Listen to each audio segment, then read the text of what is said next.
नमस्कार दोस्तों। प्रतिज्ञा भाग 13 में आपका स्वागत है।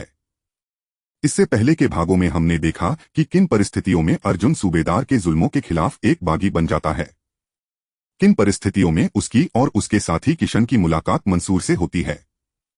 मंसूर सूबेदार की सेना का एक सिपाही है और बागियों को अपने अब्बू का कातिल समझता है। जिन साथियों ने अब तक के भाग नहीं देखे वो कृपया इन्हें देख लें। अब हम शुरू करते हैं भाग 13। अगले कुछ दिनों तक मंसूर काम पर नहीं गया। अबू की मौत ने जैसे उसके भीतर की सारी रोशनी बुझा दी थी। घर का हर कोना उसे अपने पिता की याद दिलाता था। कभी वह चौखट को देखता जहां अबू शाम को बैठकर उसका इंतजार करते थे, तो कभी उस पुराने बर्तन को जिसमें दोनों साथ बैठकर खाना खाते थे। जमीला कई बार उसके पास आई, उसे समझाने की कोशिश की, पर मंसूर की आंखों में बस एक ही आग थी, अपने पिता के कातिलों को खोज निकालने की आग। उस दिन दोपहर को बिलाल उसके घर आया।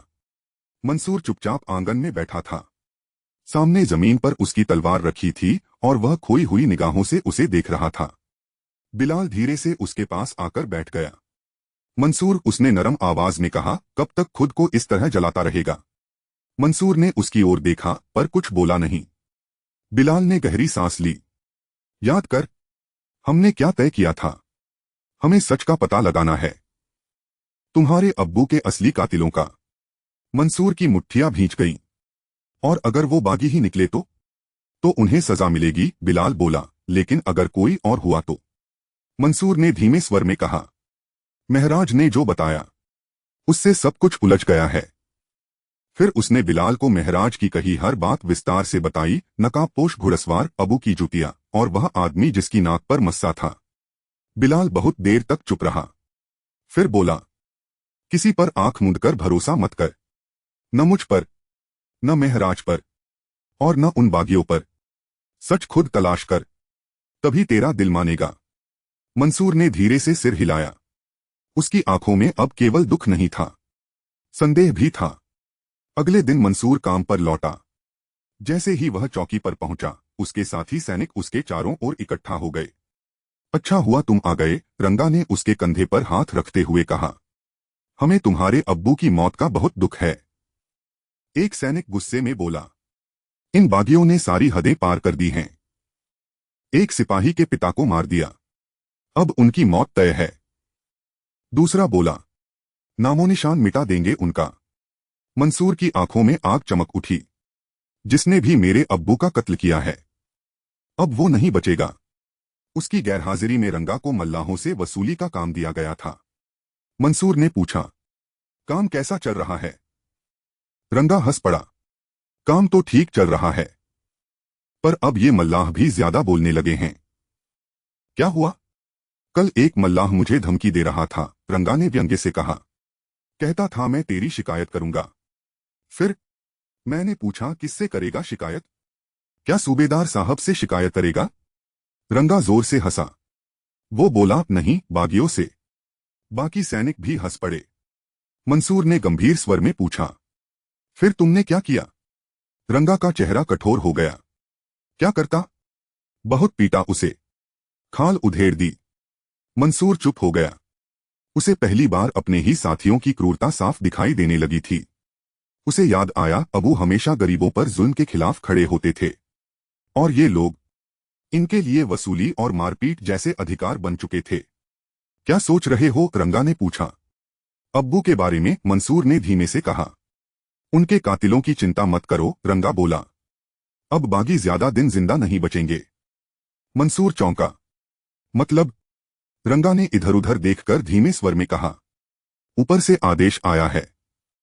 बागियों के खिलाफ एक विशेष दस्ता तैयार किया गया है।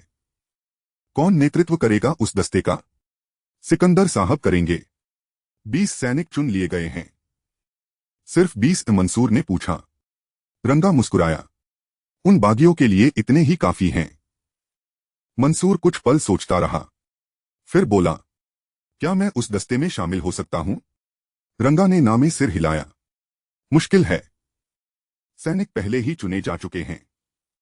लेकिन तुम चाहो तो सिकंदर साहब से बात कर लो। मुझे पता है तुम अपने हाथों से बदला लेना चाहते हो। मंसूर की आंखें सख्त हो गईं। हाँ, लेना चाहता हूं। 2 दिन बाद कार्रवाई शुरू होगी उस दस्ते की, रंगा ने बताया। अगले दिन भी मंसूर सच तलाशने में लगा रहा। उसे पूछताछ केंद्र के पीछे झाड़ियों में फेंका हुआ एक कपड़ा मिला जो उसे लगा कि उसके अब्बू का था। अब उसके मन में संदेह गहराने लगा था कि शायद बागी निर्दोष हों। अगर ऐसा था तो उन्हें आने वाले खतरे के बारे में चेतावनी देना जरूरी था। उस शाम मंसूर अकेला खेतों की ओर निकल पड़ा। उसने सैनिकों वाले नहीं बल्कि सादे कपड़े पहने हुए थे। सूरज ढल रहा था। हवा में मिट्टी और गेहूं की खुशबू घुली हुई थी। दूर खेत में उसे अर्जुन दिखाई दिया। वह किसानों के साथ काम कर रहा था। मंसूर उसके पास पहुंचा। अर्जुन ने उसे देखा पर कुछ नहीं बोला। मंसूर ने सीधे कहा, तुम लोगों के खिलाफ एक नया दस्ता बनाया गया है। शायद उन्हें तुम्हारे ठिकाने का पता चल गया है। सावधान हो जाओ। अर्जुन कुछ पल उसे देखता रहा। फिर बोला, अगर तुम्हें शक है कि हम ही तुम्हारे अब्बू के कातिल हैं तो हमें खबरदार क्यों कर रहे हो? मंसूर की आंखें सख्त हो गईं। हाँ, मुझे शक है, लेकिन अभी वो शक यकीन नहीं बना। वह अर्जुन के और करीब आया। जब तक मुझे पूरा सच पता नहीं चल जाता मैं तुम्हें मरने नहीं दूंगा। लेकिन जिस दिन यकीन हो गया कि तुम ही कातिल हो, उसने तलवार की मूठ पकड़ ली, उस दिन मैं खुद तुम्हें खत्म कर दूंगा। अर्जुन हल्का सा मुस्कुराया। तुम्हें मुझ पर भरोसा तो है? मंसूर ने कहा। अर्जुन कुछ न बोला। मैं अकेला आया हूं। फिर बोला, मुझे अपने साथी के पास ले चलो, शायद वो मेरी बात सुने। मेरे साथ कोई नहीं है। भरोसा करो, मैं कुछ गलत नहीं करूंगा। अर्जुन ने शांत स्वर में कहा। तुम पर भरोसा न करने की कोई वजह भी नहीं। ज्यादा से ज्यादा क्या करोगे? मार दोगे? मैं तो उसी दिन से तुम्हारे हाथों मरने को तैयार हूं, जिस दिन मुझे पता चला कि अबू बाबा नहीं रहे। मंसूर उसकी आंखों में देखने लगा। वहां डर नहीं था, सिर्फ पछतावा था। चलो, मंसूर बोला, समय कम है। दोनों जंगल की ओर बढ़ गए। बागियों के डेरे पर किशन पहले तो मंसूर को देखकर हैरान हुआ, पर अर्जुन के इशारे के बाद उसका स्वागत किया और गुरपाल से मिलवाया। मंसूर ने नए दस्ते की पूरी बात बताई। गुरपाल हंस पड़ा। आने दो उन्हें, मेरी तलवार हर समय तैयार है। लेकिन किशन गंभीर था। सीधी भिड़ंत ठीक नहीं होगी। क्या मतलब? गुरपाल भड़क उठा। क्या डरकर भाग जाएं? पीछे हटना हमेशा डर नहीं होता, किशन बोला। कभी कभी वही सबसे बड़ी रणनीति होती है। अर्जुन ने हामी भरी। हम कुर्बान होने से नहीं डरते, लेकिन अपना मकसद खत्म नहीं होने दे सकते। मंसूर हैरानी से उन तीनों को देख रहा था। फिर अर्जुन ने उसे सब कुछ बताया। वह बागी क्यों बना, उनका उद्देश्य क्या था और किन परिस्थितियों में वह घायल होकर अबू के घर पहुंचा था। हर शब्द सुनते हुए मंसूर को अपने अब्बू याद आते रहे। उनके विचार इन लोगों से कितने मिलते जुलते थे। आखिर फैसला हुआ कि वे अपना डेरा बदल देंगे। किशन और गुरपाल गांव माजरी के पास रौनी के जंगल में जाएंगे। अर्जुन अपने गांव खेड़ी जाएगा। अब सवाल था, कौशल्या कहाँ जाएगी और कहाँ? कौशल्या बोली, आप दोनों के साथ, उसने किशन को कहा। किशन ने सिर हिलाया। नहीं, आपको अर्जुन के साथ खेड़ी जाना होगा। मैं वहां क्या करूंगी? भट्ठी और तंदूर लगाइए, किशन बोला, और सूबेदार के सैनिकों पर नजर रखिए।